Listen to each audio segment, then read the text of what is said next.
말씀 보겠습니다. 잠언 24장 23절에서 25절까지의 말씀입니다. 같이 읽겠습니다. 이것도 지혜로운 자들의 말씀이라. 재판에 낯을 보아주는 것이 옳지 못하니라.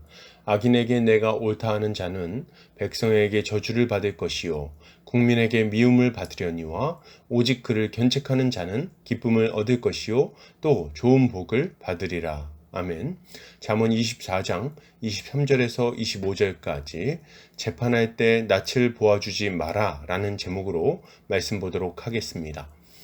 신자는 하나님의 일꾼으로서 그의 공의를 이루는 일에 힘쓰는 자입니다. 특히나 교회 공동체 안에서 하나님의 공의가 이루어지도록 힘쓰는 자들인 거죠. 오늘 본문을 통해서 이에 대해 함께 살펴보도록 하겠습니다. 오늘 잠언 기자는 이것도 지혜로운 자들의 말씀이라고 말하면서 재판과 관련한 교훈을 주고 있습니다.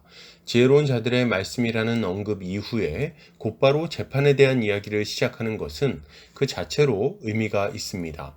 왜냐하면 재판은 하나님의 법과 관련되어 있기 때문이죠. 하나님의 백성은 하나님의 법에 따라 살아가야 하는데 재판은 하나님의 법에 따라서 사람들 사이의 문제를 조율하고 해결하는 역할을 하기 때문입니다. 좀 바꾸어 이야기해 보자면 재판은 하나님의 백성들이 하나님의 뜻에 따라 살아가도록 만드는 적극적인 통치행위라고 할 수 있는 거죠. 우리는 출애굽해서 약속의 땅에 들어온 이스라엘 백성들이 안식을 누리지 못하고 많은 고통을 당하게 되는 것을 성경을 통해 보게 됩니다. 사사기는 그 이유를 그때의 왕이 없으므로 각자 제 소견에 옳은 대로 행했기 때문이라고 말하고 있습니다. 이것은 참 재미있는 표현입니다. 왜 그럴까요? 이스라엘 백성들에게는 왕이 있었기 때문입니다. 이스라엘의 왕은 누구십니까? 네, 하나님이 그들의 왕이에요. 왕이신 하나님은 성막 가운데 임재하셔서 율법을 통해 이스라엘을 다스리셨습니다. 그런데 그들이 이렇게 하나님의 통치를 거역했기 때문에 고통이 찾아오게 된 거죠. 그리고 이 고통은 하나님이 보내신 하나님의 판관들을 통해 해결될 수 있었습니다. 이상의 내용을 생각해 볼 때 재판은 하나님의 백성들이 죄에서 떠나 의로운 삶을 살아가며 복을 누리게 만드는 매우 중요한 행위라고 말할 수 있는 거죠. 그러면 하나님이 원하시는 재판은 어떤 모습일까요? 먼저 본문은 재판에 낯을 보아주는 것이 옳지 못하다고 말합니다. 이것을 타번역본에서는 재판할 때 편견이 있는 것은 좋지 않다라고 번역하고 있어요. 여기서 낯은 파님이라는 단어를 사용하고 있는데 말 그대로 얼굴이라는 의미를 가지고 있습니다.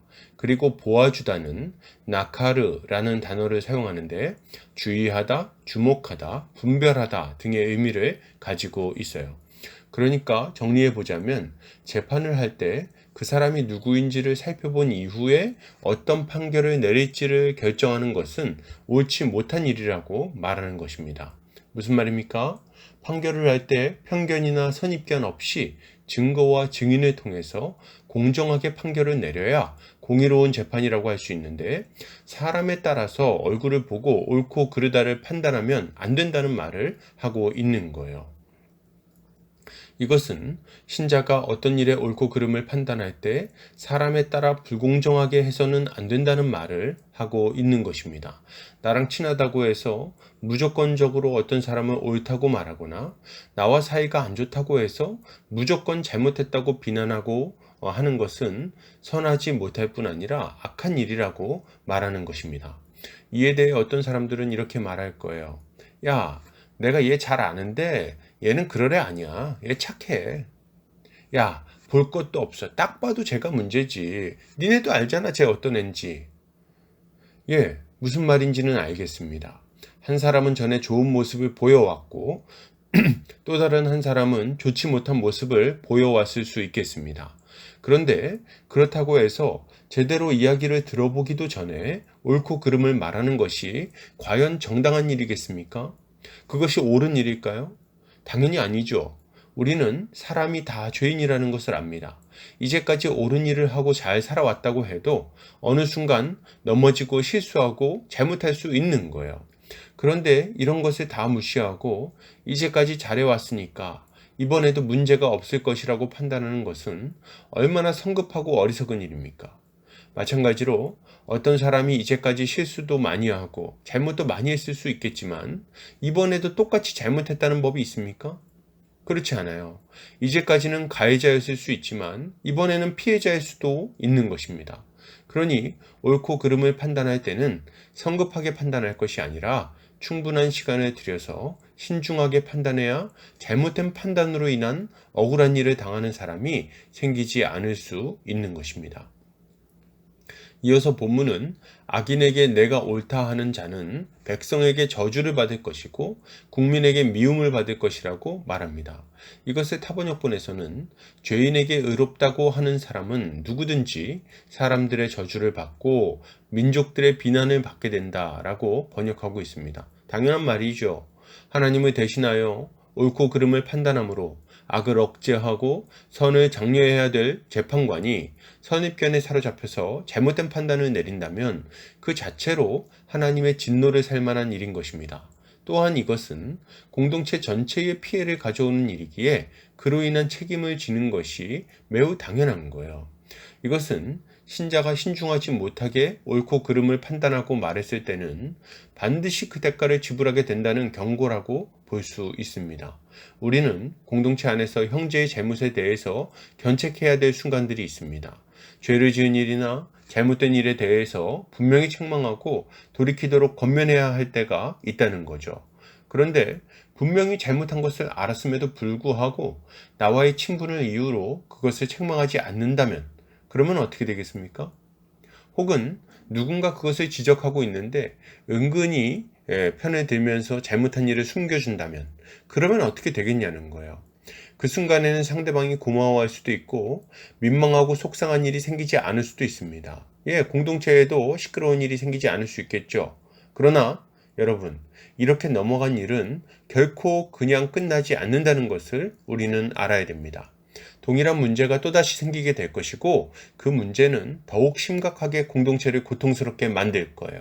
그리고 그날에는 전에 그 잘못을 숨겨주고 옳다고 말한 사람에게도 화가 미치게 될 것이 분명합니다. 여러분, 생각해 보십시오. 누군가 돈을 착복한 일을 발견했는데 나랑 친하다고 그것을 숨겨준다면 어떻게 되겠습니까?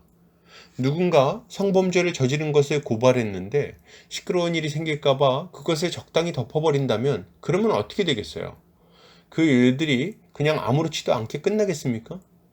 아니죠. 이런 일들은 반드시 더 큰 문제로 드러나게 될 것이고 그날에는 공동체에 있는 모든 사람이 고통을 당하게 될 것입니다. 그리고 그것을 숨겨주고 막아주고 했던 그것을 옳다고 말했던 사람은 어떻게 되겠습니까? 그는 그 죄의 공범이 되어서 많은 수치를 당하게 될 것이고 하나님의 심판을 당하게 될 것입니다. 이어서 본문은 오직 그를 견책하는 자는 기쁨을 얻을 것이요 또 좋은 복을 받으리라고 말하고 있습니다. 이것을 타번역본에서는 그러나 죄인을 꾸짖는 사람은 잘되고 좋은 복을 받을 것이다 라고 번역하고 있습니다. 이것이 얼마나 당연한 말입니까? 악을 행하는 자를 견책해서 그가 돌이키도록 만든다면 그는 형제를 얻게 되는 거예요. 그는 공동체의 거룩함을 지켜내게 될 것이고 사람들은 이 사람을 존귀하게 여기게 될 것입니다. 그리고 하나님도 그를 크게 칭찬하실 거죠. 그러나 이것은 그렇게 쉬운 이야기는 아닙니다. 왜요? 잘못한 그 사람과의 관계를 생각할 때 죄를 지적하는 것은 부담스러운 일이 되기 때문입니다. 말로는 쉽습니다. 그러나 진지하게 어떤 잘못에 대해 책망하고 돌이키라고 말하는 것은 그렇게 간단하거나 쉬운 문제는 아닙니다. 사람은 이성적이기보다는 감정적이기에 맞는 이야기라는 것을 알아도 관계가 깨어질 수 있기 때문에 그렇습니다.